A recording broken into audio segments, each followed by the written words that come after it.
Morning, আশা করি সবাই ভালো আছো, সুস্থ আছো। আমি প্রিয়াঙ্কা চলে এসেছি আবার একটা নতুন দিনের ব্লগ নিয়ে। তো এই ব্লগটি হচ্ছে দোলের।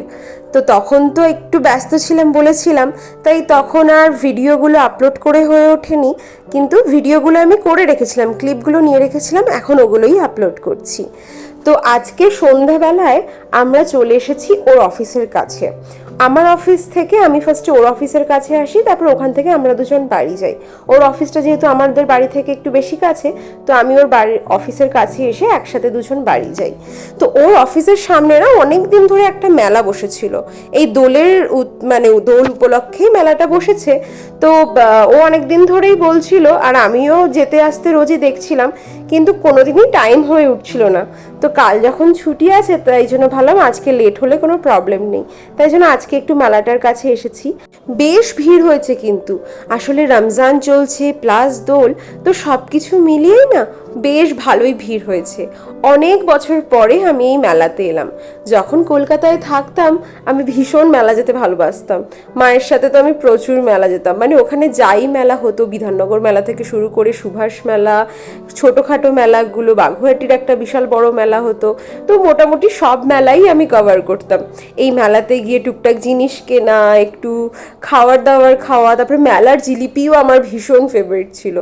তো এই জিনিসগুলো আমার বেশ ভালো লাগে। তো অনেক বছর পরে ব্যাঙ্গালোরে আমি ফার্স্ট টাইম অ্যাকচুয়ালি মেলাতে আসছি। ব্যাঙ্গালোরে আমি এর আগে কোনোদিনই মেলাতে যাইনি সেরকম। তো বেশ এই মেলাটা দেখে তাই জন্য আসতে ইচ্ছা করলো। এখনও এই মেলাটা বেশ কিছুদিন থাকবে শুনলাম, আর এক সপ্তাহ মতো থাকবে। তো আমরা প্রথমেই একটু চলে এসেছি, এখন দেখছি কী সব জিনিস আছে না আছে। তো এখানে দুটো বড় বড় মন্দির রয়েছে, একটা হচ্ছে হনুমান মন্দির রয়েছে, আর একটা রয়েছে জগন্নাথ মন্দির। তো যেহেতু মন্দির রয়েছে তাই জন্য এখানে কিন্তু কিছু কিছু স্টল আছে যেগুলো পার্মানেন্ট, মানে মন্দিরের জন্য এখানে পার্মানেন্টও কিছুগুলো স্টল আছে।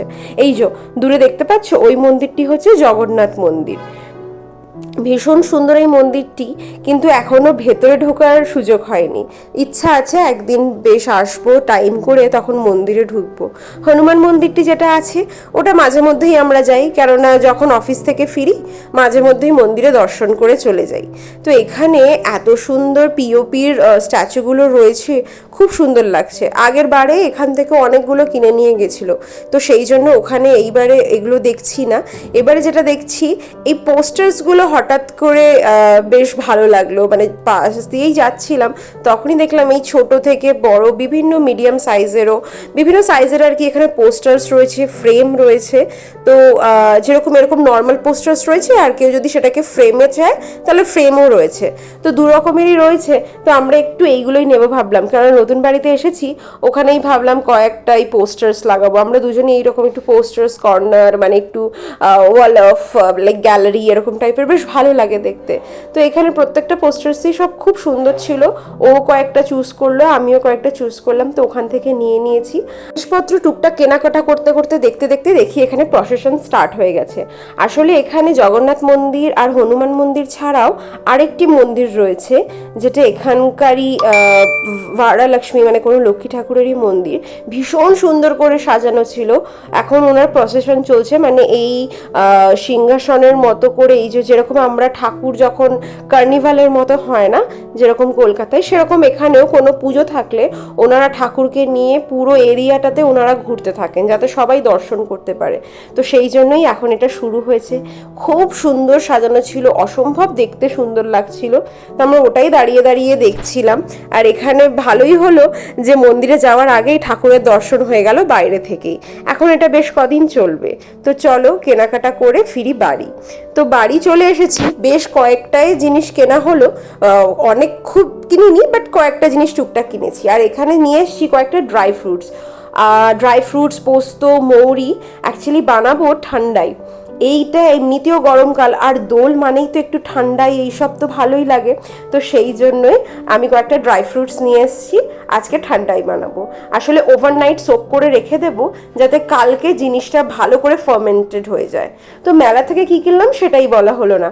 মেলা থেকে কিনেছি ঠাকুরের কাছে পুজো দেওয়ার জন্য একটা ওই টুল টাইপের কিনেছি, যার উপরে আমি ঠাকুরের আরতির থালাটা রাখতে পারি, সেরকম একটা কিনেছি। আর ওই র্যাক টাইপের যে শেলফগুলো থাকে না ঠাকুরের জিনিস রাখার জন্য, ওরকম একটা কিনেছি। আর কিচেনের টুকটাক ঝুড়ি ঠং এইগুলো সব কিছু কিনেছি। আর ঘরে পড়ার দুজনের দুটো স্লিপার্স, আর তাছাড়া কিনেছি ওই পোস্টার্সগুলো। এই কটাই টুকটাক জিনিস কিনে চলে এসেছি বাড়ি। আর এখানে আমি এখন আলমন্ড, ক্যাশিউ আর পিস্তা এগুলো দিয়েছি, তার সাথে দিয়ে দিয়েছি বেশ অনেকটা পোস্ত আর মৌরি। আর এখানে গোলাপ জল দিলে ভাল লাগতো, কিন্তু আমি গোলাপ জল ছাড়া কি করেছি, আমার কাছে গোলাপ ছিল, তো এই গোলাপের পেটেলসগুলোকেই আমি একটু ড্রাই রোস্ট করে এর সাথে বেশ মানে একটু ওটাকে স্ম্যাশ করে ক্রাশ করে ওর মধ্যে মিশিয়ে দিয়েছি। খুব সুন্দর একটা গন্ধ বেরোচ্ছিল।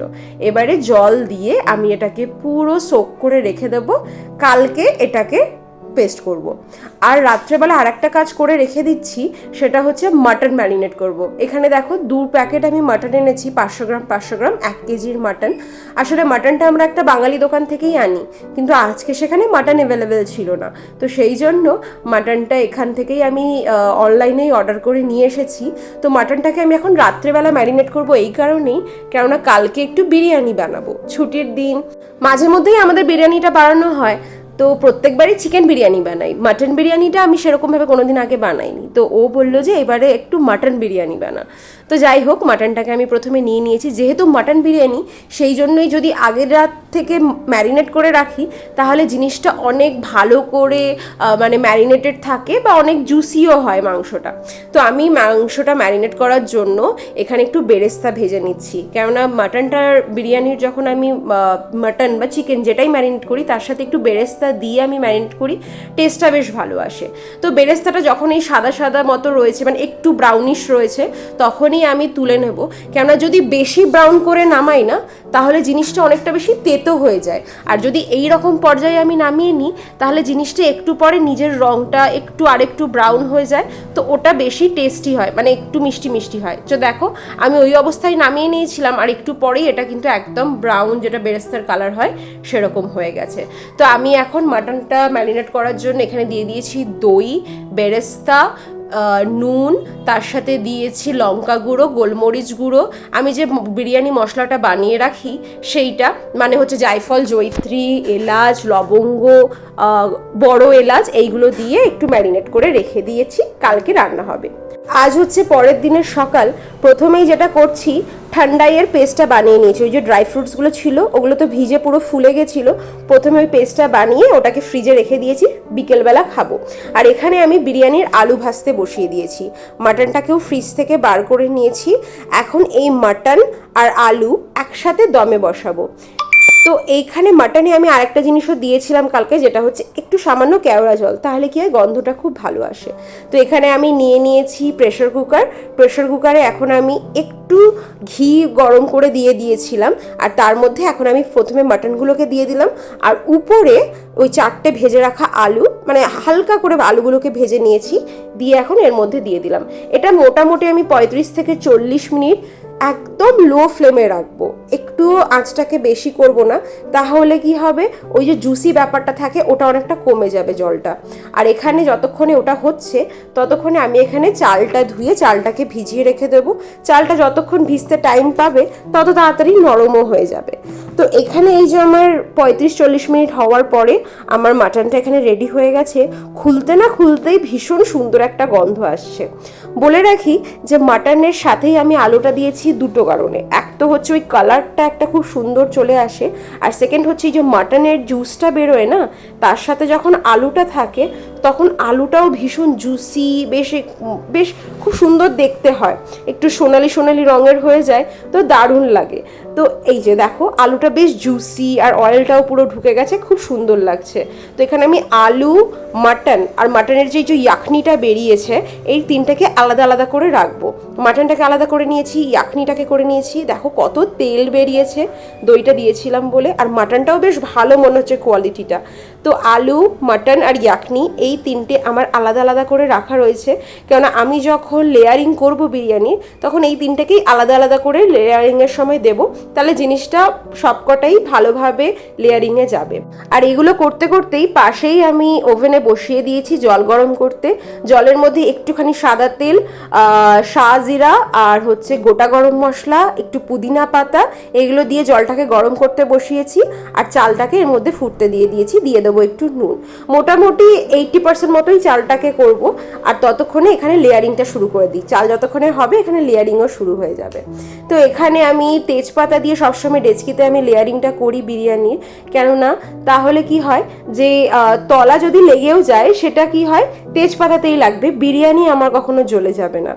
আর বিরিয়ানিটা যখন আমি ডেচকিটাতে ফার্স্টে পুরো ঘি দিয়ে আমি ব্রাশ করে নিই, তারপরে আমি তেজপাতাটা স্প্রেড করি, তাহলে খুব সুন্দর করে এই জিনিসগুলো সবকটা অ্যাসেম্বল হয়ে যায়। আর এবারে আমি আস্তে আস্তে লেয়ারিং করব। আগে থেকেই দুধে কেওড়া জল মিশিয়ে রেখে দিয়েছিলাম, আর আরেকটা দুধে একটু কেসার, একটু ফুড কালার এগুলো মিশিয়ে রেখে দিয়েছিলাম যাতে হলুদ রঙটা ভালো আসে। তো মাটন বিরিয়ানি আমি এইটা পুরো লেয়ারিংটা করিয়ে না, আমি এটাকে দমে বসিয়ে দেবো। দমে আমি মোটামুটি ওই 20 থেকে 25 মিনিট মতো বসাবো, কেননা চালটা মোটামুটি সেদ্ধ হয়ে গেছে, তো দমে যেটা বাকিটা হয়ে যাবে। আর মাটনটাও খুব ভালো করে সেদ্ধ হয়ে গেছে, আলুটাও মোটামুটি সেদ্ধ ভালো করে হয়ে গেছে। আর আমি ডিমগুলোকেও আলাদা করে সেদ্ধ করে নিয়েছি, ওগুলোও এর মধ্যে অ্যাড করে নেবো। এখন যেটা দমে রাখছি যাতে পুরো ফ্লেভারসগুলো সব কিছু একসাথে মিশে একদম জুসি একটা ব্যাপার হয়ে যায়। তো আমি তো আর বিরিয়ানির এক্সপার্ট অবশ্যই নই, কিন্তু হ্যাঁ বিরিয়ানি বানাতে আমার খুব ভাল লাগে, এক্সপেরিমেন্ট করতে খুব ভাল লাগে। তো এই যে আমার বিরিয়ানি রেডি। আর আজকের মেনু হচ্ছে শুধুমাত্র মাটন বিরিয়ানি, আর তার সাথে রয়েছে রায়তা। আর এখানে দেখো বিরিয়ানিটা একদম চালটা ঝরঝরে হয়েছে। তো এখানে মাটন বিরিয়ানির সাথে আমি একটু করে ডিম দিয়ে দিয়েছি, কারণ ডিম আর আলু ছাড়া বাঙালির বিরিয়ানিটা ঠিক হয় না। আর তার সাথে রায়তা। তো চলো এবারে ভালো করে খাই। দুপুরবেলা মাটন বিরিয়ানিটা এত ভালো হয়েছিল, খেয়ে দিয়ে তো আমরা দুজন দিয়েছিলাম একটা টানা ঘুম। আর এখন বিকেলবেলা চলে এসেছি ঠান্ডাই খেতে। ঠান্ডাইটা ফ্রিজে রেখে দিয়েছিলাম পেস্টটা করে, তো ভীষণ সুন্দর একটা স্মেল আসছে ওই রোস্টটা দেওয়ার জন্য। আর এবারে আমি এটাকে দেখছি অনেকটা ঘন রয়েছে, তো এর মধ্যে একটুখানি ঠান্ডা জল মিশিয়ে দেবো। ঠান্ডা জলটা মিশিয়ে দিয়ে একটু পাতলা করে দেবো, কেননা ঠান্ডাইটা বেশ একটু পাতলা পাতলা ভাল লাগে। তো এখানে আমি আর কিছু অ্যাড করব না, শুধু যে ড্রাই ফ্রুটসগুলো কালকে এনেছিলাম ওগুলোকে একটু চপ করে নিচ্ছি, কেননা এই ঠান্ডায়ের উপরে বেশ ড্রাই ফ্রুটসগুলো উপর দিয়ে ছড়িয়ে দিলে দারুণ খেতে লাগে। আগে এটাকে ভালো করে লাস্সির মতো একটু গ্লাসে এদিক ওদিক করে নিচ্ছি যাতে পুরোটা ভালো করে মিক্স হয়ে যায়। আর আমি একটুখানি না কনডেন্স মিল্ক দিয়ে দিয়েছিলাম যখন সব কিছুকে পেস্ট করছিলাম, আর তার সাথে দিয়ে দিয়েছিলাম দুধ। তো চলো এবারে দুটো গ্লাস নিয়ে নিয়েছি, গ্লাসেও একটু করে নিচের দিকে কনডেন্স মিল্ক দিয়ে দিয়েছি যাতে বেশ ওই টেস্টটা বেশ ভালো আসে। আর এবারে ঠান্ডাইটা আস্তে আস্তে দুজনের জন্য সার্ভ করব। ঠান্ডাইটা বেশ এই গরম পড়েছে তো, আর দোল, তো এই জন্যই অ্যাকচুয়ালি ঠান্ডাইটা বানালাম। আশা করি তোমাদেরও ভিডিওটা খুব ভালো লাগলো। আর এই ঠান্ডাইটা বানানো কিন্তু ভীষণ ইজি ছিল, তো তোমাদের যদি কারোর মনে হয় তারা বাড়িতে বানিয়ে নিতেই পারো, খুব একটা টাইম টেকিং কিন্তু নয়। আর ঠান্ডাইটা টেস্ট করার পরেও দারুণ লাগছিল। আর বেশ গরম যেহেতু ভালোই পড়েছে, তাই জন্য এই গরমে এই ঠান্ডাইটা অবশ্যই বাড়িতে বানিয়ে নিতে পারো। তাহলে চলো ভিডিওটা এতটাই থাক। যদি ভিডিও ভালো লাগে একটা লাইক করে দিও, কমেন্টে অবশ্যই জানিও আমার ভিডিও কেমন লাগছে। সবাই ভালো থেকো, সুস্থ থেকো, দেখা হবে খুব শিগগিরই। Thank you so much.